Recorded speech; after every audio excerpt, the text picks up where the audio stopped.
Able to join us. Good afternoon, everyone.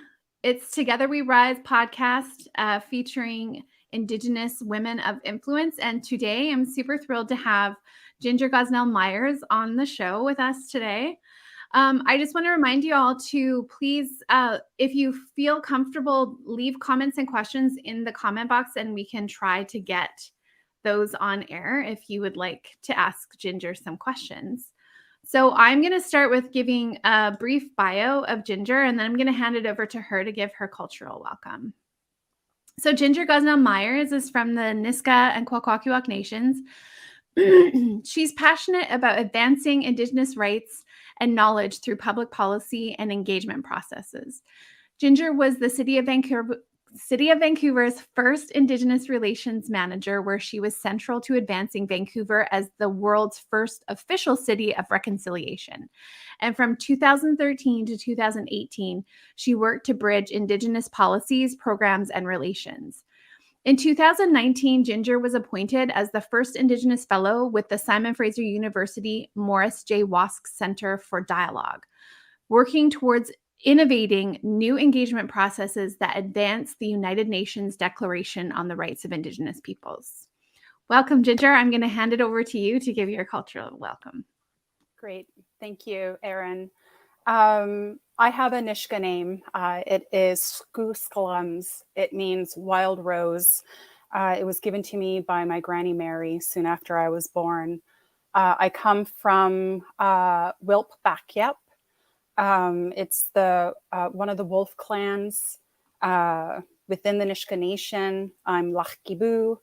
My mom is Kwakwak'awakw from Wiwaikai, otherwise known as Cape Mudge, from the Lewis and Wilson's family. And I'm a proud fisherman's daughter. And I spent most of my childhood growing up in the Nass and along the coast. And yeah, very happy to be here. Okay, I'm just going to switch back. Yeah, that's something we have in common. So we both have a connection to Prince Rupert and fishing families. We both grew up on the coast. And did you spend much time fishing? Every summer until my dad passed away. So I have these memories of being pulled out of school early sometime because herring fishing started in late February, and then, it was all the way through until late August. So yeah, I grew up on the boat. Yeah, same here. It's an awesome experience. So it really was. Some of your accomplishments with the City of Vancouver include launching over 75 initiatives. Can you tell us about some of the projects that you felt were the most impactful to systemic change? Yeah, great question.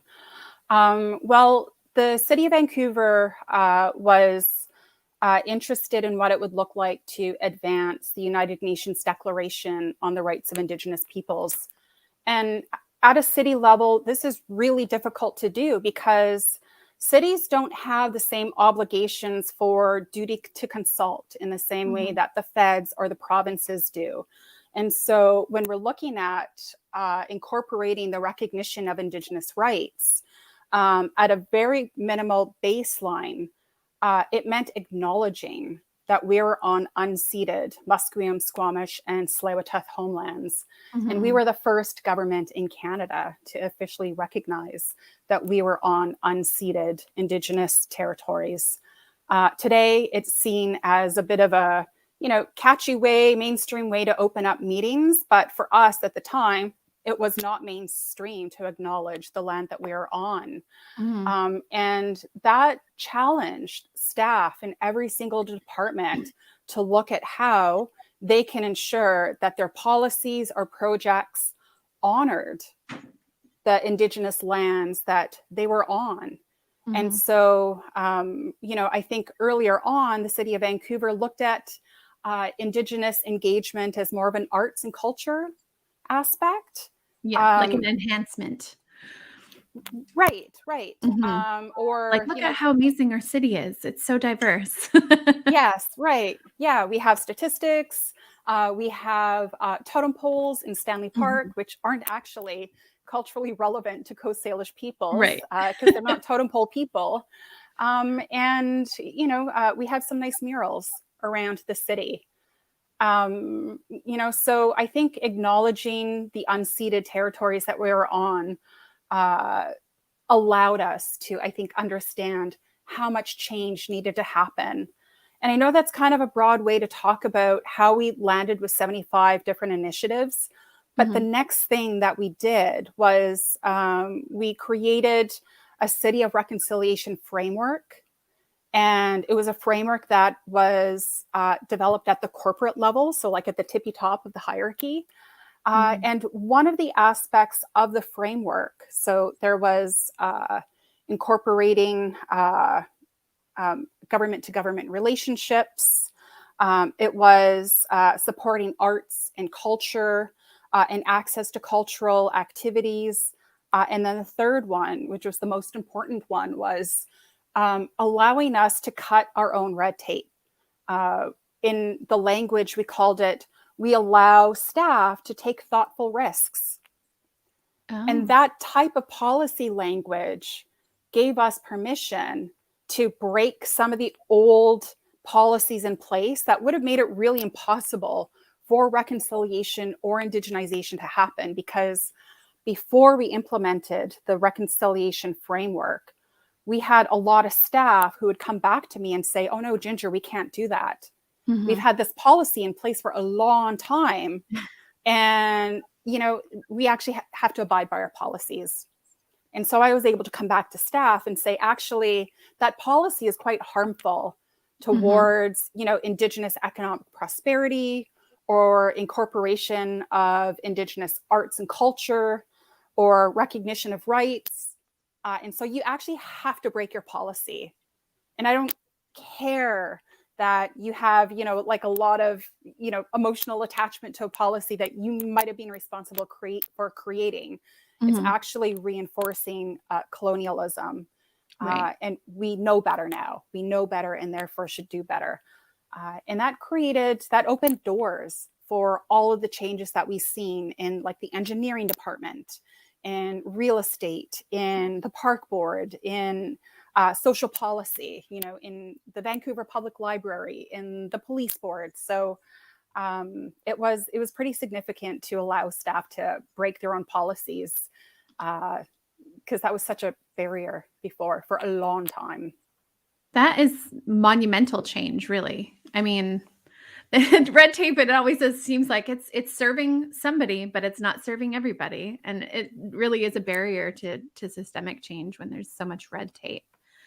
So one of the things that occurred under your watch and your guidance was the first Walk for Reconciliation in 2013. And that was truly a historic event. I mean, at the time, and I'm not sure if it still holds the record, but at the time it was the largest public turnout for any outdoor event in Vancouver's history. And so what are some of the highlights that stood out for you for that event and what turned to mean for the fabric of Vancouver history? Oh, wow. I mean, what stands out for me, was really, I think, Chief Robert Joseph, who is the ambassador and the founder of Reconciliation Canada. And they were the host for the Walk for Reconciliation. And, I remember us talking about, what the weather was going to be like for that day. And we heard it was going to be rain. And we're like, please, don't let it be, very rainy. We really want nice weather for people to show up. And of course, the morning of September 22nd, it was raining sideways. And it poured. I remember that day. Oh my goodness. And I had my regalia on and I'm like, oh wow, soaked. we're all going to get soaked. And so, I remember pulling up to the Queen Elizabeth Theatre, which is where we had a lot of the elders and folks in regalia who are going to be starting the walk, kind of getting dry and warming up. And we had like tens of thousands of people lined up in the side streets. And so we couldn't actually see everybody.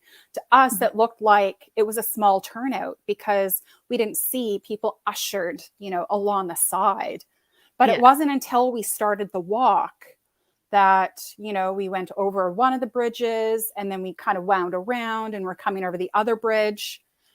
And there were still people coming on the other side, like they were just starting, even though we were, 45 minutes into starting the walk. There were so many people. What was the number? Do you remember how many people it was? 70,000.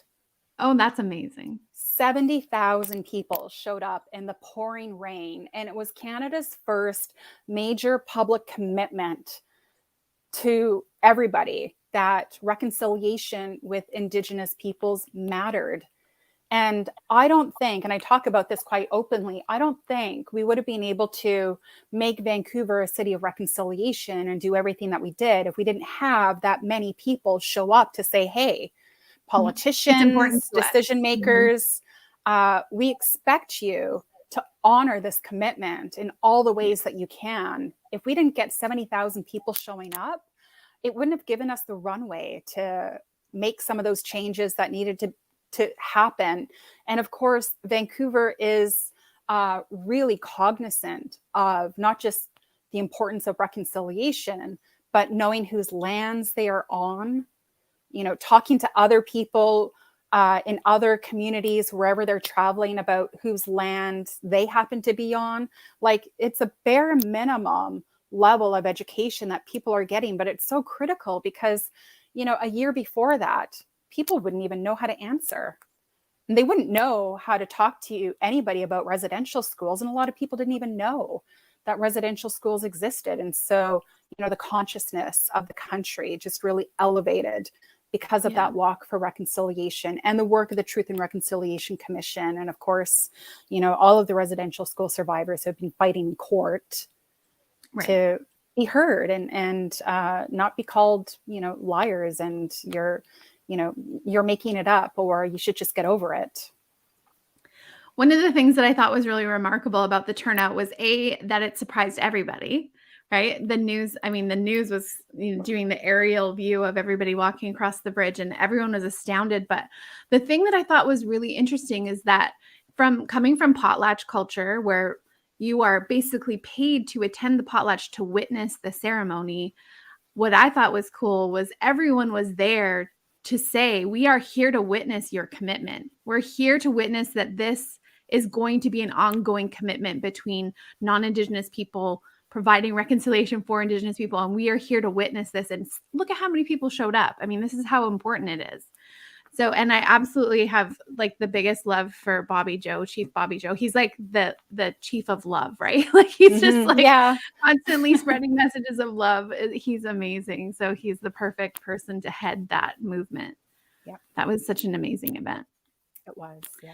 So I always refer to myself as a bridge person, as somebody who was raised between a small town in Prince Rupert and the big city and growing up on fish boats up and down the North Coast. So I always feel that because I have this sense of cultural connection, which has grown over the years, but I also feel that you are the same type of person. Like you are a bridge person also. You were raised on your reserve and then moved to Prince Rupert.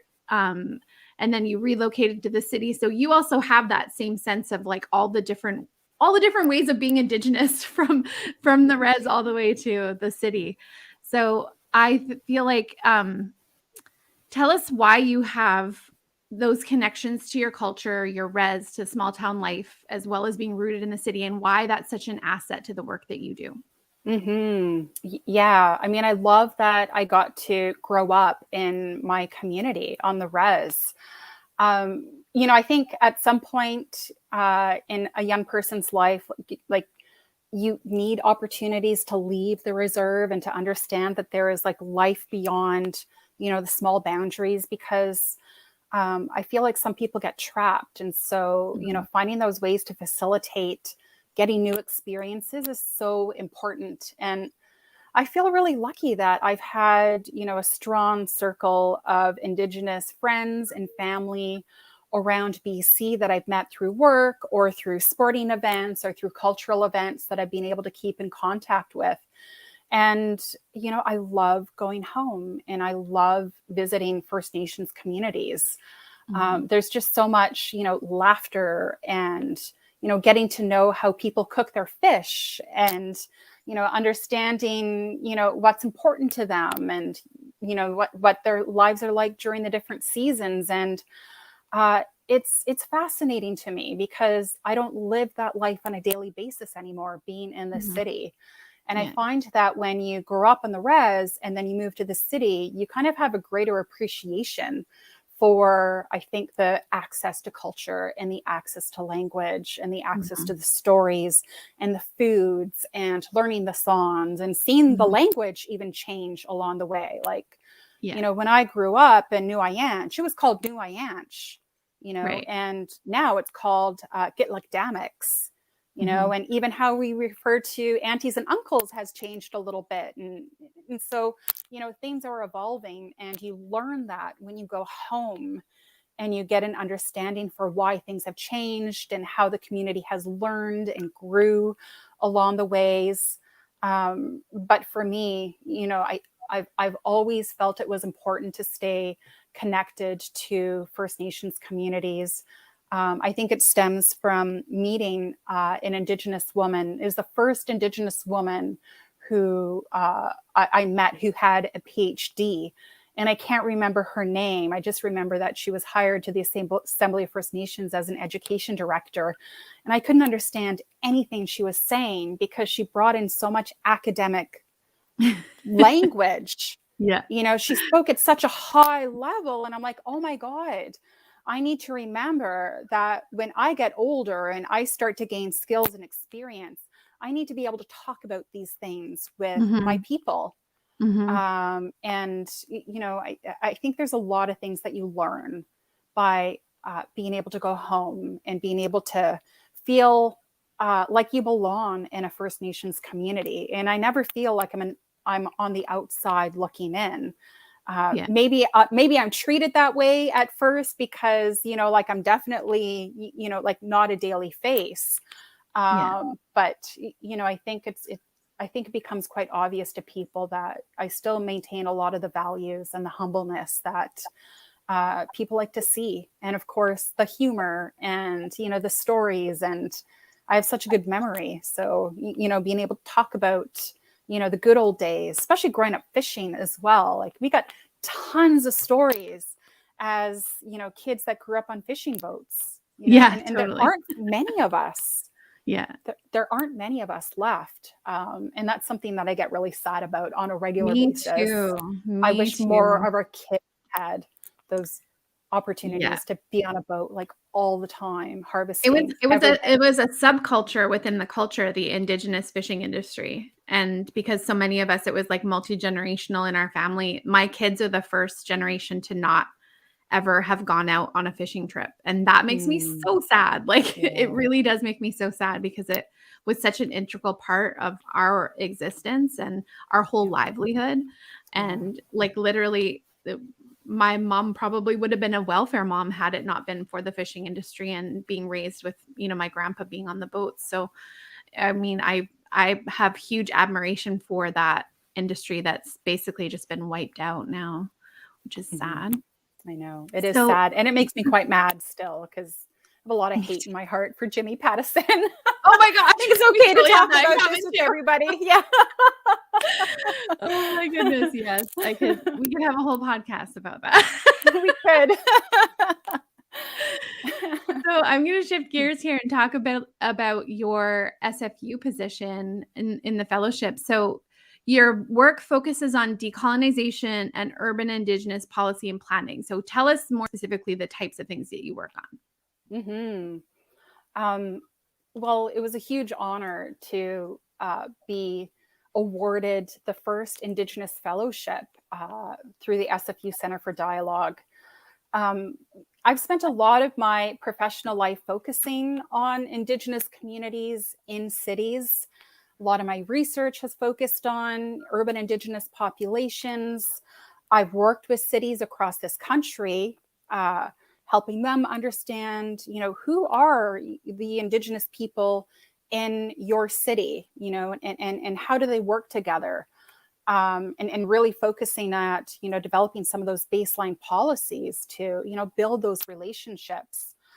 But, you know, I always felt like there weren't very many people like me who are interested in cities so much of Indigenous focuses in this country are on reserve-based issues, or Absolutely. they're on rights and title, like it's focused on Mhm. law. Yeah.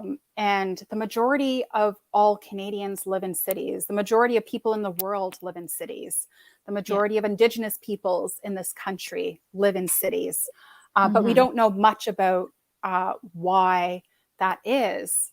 And, before, I started doing my work, whenever anybody talked about Indigenous peoples in cities, it was always on, poverty or homelessness or addictions. And it was like all the things that were wrong Mhm. because of the intergenerational traumas that we face. And even when I started working at the City of Vancouver, they didn't even know who the host First Nations were.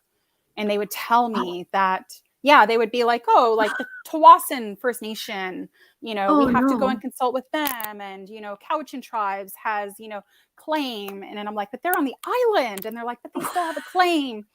And so, there's a whole land rights, and treaty process that allows for all of these overlapping boundaries to happen.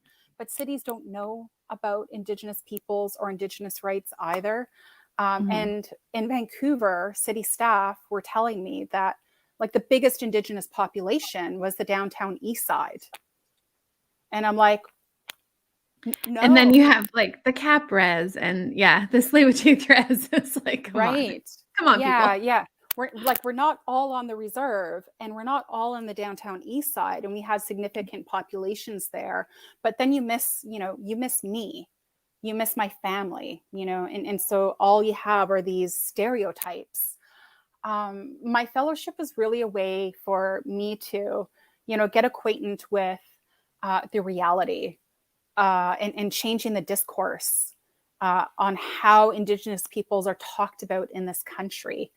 I Mm. didn't want people to have stereotypes of who we are, especially in an urban setting, because like I love being an Indigenous person in the city. I love my urban community here. I love all of the events that take place in the city that I Mhm. participate in quite regularly. Yeah. But people don't know this, right? Like they don't know anything about us. And so, I've able to, I think, have a voice, through the media. Mhm. I've been asked to be on CBC's panel of planners, where they bring in BIPOC planners to talk about city issues. And we're not even talking about BIPOC issues. We're just talking about city issues. Right. They just happen to be, like no white men on the panel, which, is kind of unheard of. Totally unheard of. Yeah. So, I think most of my work is in challenging the stereotypes and providing some actual stories and some anecdotes and maybe even some data behind it as well. So I do a little bit of writing, lots of events, public speaking, and I'm, working with a couple of colleagues to develop a mentorship program for Musqueam, Squamish, and Tsleil-Waututh young people, so that they can understand the development process, neighborhood planning, what is planning, what is, whenever we build a building, there's a significant process behind it, Mhm. that involves architecture and art and spatial planning. So there's a lot of good jobs in those areas, but not a lot of our people are kind of moving towards those educational fields. Mhm. And I'd like to see more of our young people choose fields that aren't just law, to be honest. Like we have a significant population who are looking at choosing their next steps for post-secondary. Mhm. And I would love it if they chose, urban planning, urban policy, architecture, whatever. There's a lot of interesting work that helps us indigenize cities as well. Mhm. For sure. So I'm curious if you have thoughts around how we can put more pressure on all levels of government to implement and support the UN rights of Indigenous people. Because right now, what we're seeing, so like BC, of course, formally adopted the UN rights of Indigenous people. But then we see what's happening in Gitxsan territory, where the hereditary leaders who are opposed to oil and gas going through their sacred headwaters, and they're standing in protection of their hereditary territories, while the courts are upholding corporate interests. And so, in spite of the UN rights of Indigenous people being adopted here in BC, we're still facing these types of injustices. So, I'm like, what has to happen here for this to change? Like, do we actually have to take our government to court and fight them based on them not upholding these rights of Indigenous people? Going to court is one route, yes, but it takes a long time. And just because a First Nations feels like they have a strong court case, there's actually a lot of behind the scenes discussion on whether or not they have the strongest claim. And so there's this, I think there's this gathering of First Nations people and communities who are really thoughtful about whether or not they should go to court, because should we lose a court case, that would really negatively influence things. So going to court is not always the best way. You know, in my opinion, I feel like public pressure is the best route of action that we could take. I feel like the issue of First Nations rights and issues are still too complicated for the average Canadian or British Columbian. Like, they don't understand the difference between an elected band chief and council versus a hereditary chief. And, I feel like in northern BC and along the coast, we have stronger connections to our hereditary chief governance system. We don't have a strong sense of hereditary governance across this country, so it's only just us along the coast that really understand the difference. That puts us at a disadvantage because people don't want to say the wrong thing. They don't want to make the wrong choice. They don't want to hurt Indigenous peoples anymore. They don't quite know the difference between elected and non-elected. So I feel like we need to just put more information out there to help them understand that those of us that do believe that trampling the rights of hereditary Gitxsan and Wet'suwet'en chiefs is one of the worst things that could possibly be done in this day and age. It sets a bad precedence for the rest of us who want to ensure that we have access to our lands. We're able to live on them and utilize them as we see fit. And that this is actually stopping that from happening despite all of the commitments to reconciliation. At the end of the day, if enough people stood up and said, this is not acceptable, then governments would be more willing to, I think, pull the plug before it gets too late. We don't see that happening yet. We're getting close, but I feel like it's going to be too late for some of the projects that are really harming Indigenous rights and Indigenous title and access to homelands in BC. Yeah, it's very disheartening because I feel like they do have a lot of support. There's a lot of pressure being put out there, but oil and gas interests are ruling everywhere. I find that very disheartening. So I'm going to shift gears and ask you about a time or times in your life where you were at your lowest, facing challenges, and what sorts of things that you did to help you overcome that hard time.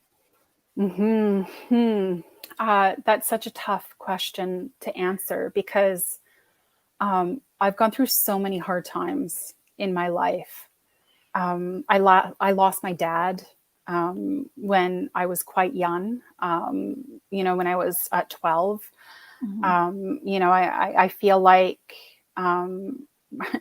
I switched schools a lot because our family started to travel and move around the province a lot more after that. So I never had stability. I failed my first year in college, and I wondered if that failure was going to define me for the rest of my life, and so, I feel like every time somebody significant in my life passes away, which happens on a regular basis, I kind of shut down, or I'm let go from a job or a project I'm on because they feel like I'm too strong in my views on Indigenous inclusion and recognition of Indigenous rights. And it still happens, to this day. And you always wonder if you're doing the right thing or the wrong thing. I think the thing that, I do for myself is I'm kind of my own best cheerleader. I have this belief that if people aren't spitting on me or throwing rocks at me, like those are the worst things that can possibly happen. And if that isn't happening, then I'm actually okay. Like I'm going to wake up tomorrow and I'll feel a little bit better. And then the day after that, I'll feel a little bit better. So I kind of have to talk myself down from feeling like a failure or feeling grief wash over me. They call this resilience. Yeah. And it's part of our existence as Indigenous peoples, especially Indigenous women. We carry so many responsibilities, to hold family, to be caring, when is needed. And we're also the first to get kicked down, the patriarchy, in both First Nations country and in, non-Indigenous communities is still quite strong. We're always at the bottom of everybody's lists. So, I face that all the time. Yeah, I agree. You can't do anything of any sort of significance without facing some backlash. And it's often totally misguided, and you have to be nothing but resilient to keep moving past it all. Yeah. So what was your biggest challenge in your educational journey? Probably finishing. I've been trying to finish my master's in public policy since 2010. And I have one paper, my final paper that I need to finish.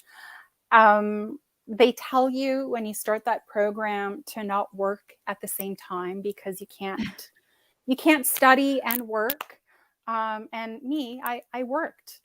It meant that finishing took the back burner. I'm still in touch with the School of Public Policy. They keep telling me that they would love me to finish. And every once in a while, I'll take a little break and I'll say, I'm actually going to finish it.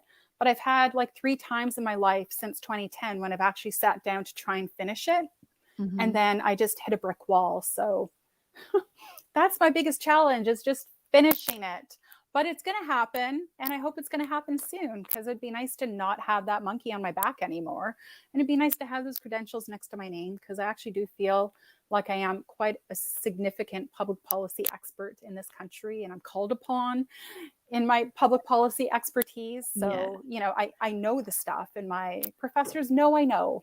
You probably earned your MA 3 times over with all the work experience that you've done, which that's another whole thing too. Cause I feel like the same, I'm contemplating doing an MBA, and I'm like, but I'm getting all that experience on the ground as I'm working. So it's very hard to go, oh, I'm going to take the time out and focus on doing this. Yeah. But I would say do it, because even though I didn't finish, I took all of those skills and all of those learnings that the programs want you to have through, that education program. And it made me such a stronger person. It helped me see differently. It helped me understand issues, and it gave me the tools and the language to understand what was bothering me. And so now I feel like much more efficient and clear because I did the program. So whether I finished it or not, I'm still able to bring a tremendous amount of value because I'm different because of it. I'm stronger. And I would say do the program, because yes, you are already, a master's in business. But you learn other things that you just can't learn on your own because you're so busy trying to finish things. That is true. And I did my BA when my kids were in elementary school. I was working 20 hours a week and I still had a full course load at university. So like I've already done the craziest of the crazy things that I could do. Yeah. If I could do that and survive and still get a 3.7 GPA, I'm pretty sure I could get through a master's program. Yep. Anyways, what is your favorite way to participate in culture? Oh, wow. Can I say food? Yes. Yes.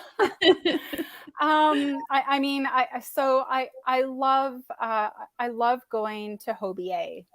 Yeah. It's the Nisga'a New Year event. There's always here in Vancouver, they bring in different nations from around the province. And I just love hearing the different songs, seeing the different regalia, being able to participate in the, like, everybody come down and dance. Yeah. I just love it so much. And well, that's how we started connecting, is that we were always at the same urban events together. Yes. And it was always like, hey, you again, it's nice to see you. Yeah, I know. And we didn't introduce each other properly. Like, we didn't ask, like, well, who are your parents? Because if we did that, we would know that our moms were friends. So I know, right? That's so funny. It's such a small world. Yeah, I know. Like, I know your mom and you know my mom, but we didn't introduce ourselves that way.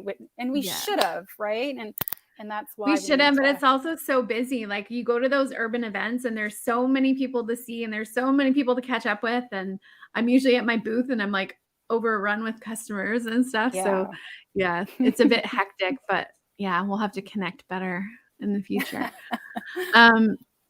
So if you have any advice for young Indigenous women out there who might be struggling, do you have any teachings maybe that you have been given that have carried you through?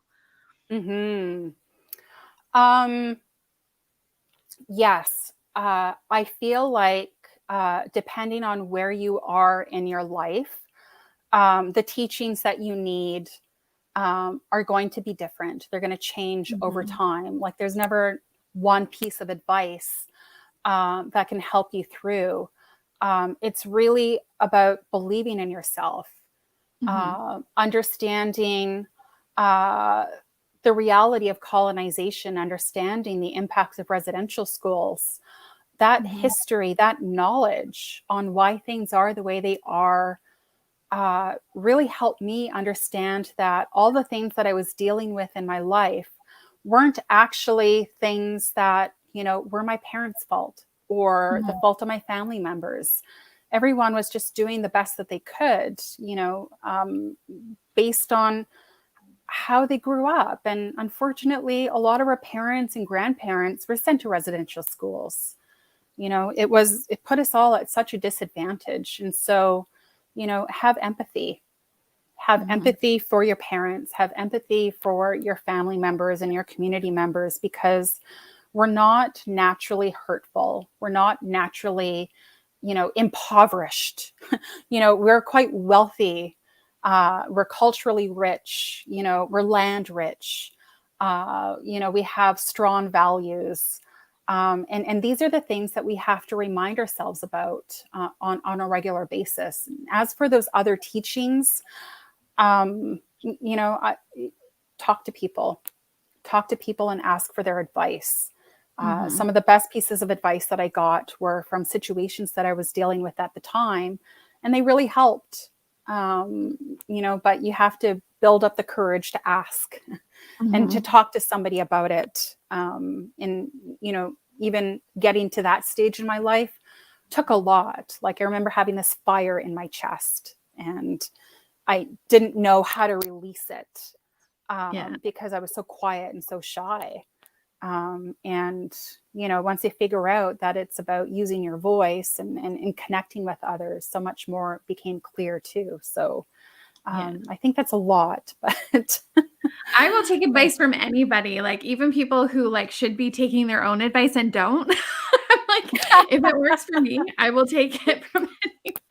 Yeah, it's true. Don't be so judgy. Like, Just because somebody, isn't in a right place in their lives doesn't mean that they still don't have really good advice for you. Yeah, totally. I've taken advice from some pretty haywire people that has worked really well for me personally, and I've used it. Well, I'd like to thank you for joining me today. That was really fun, and we'll definitely have to set some time together when I'm in Vancouver, and we'll catch up. Oh, yeah, absolutely. Thanks for joining me today, Ginger. Thank you. Bye, everyone.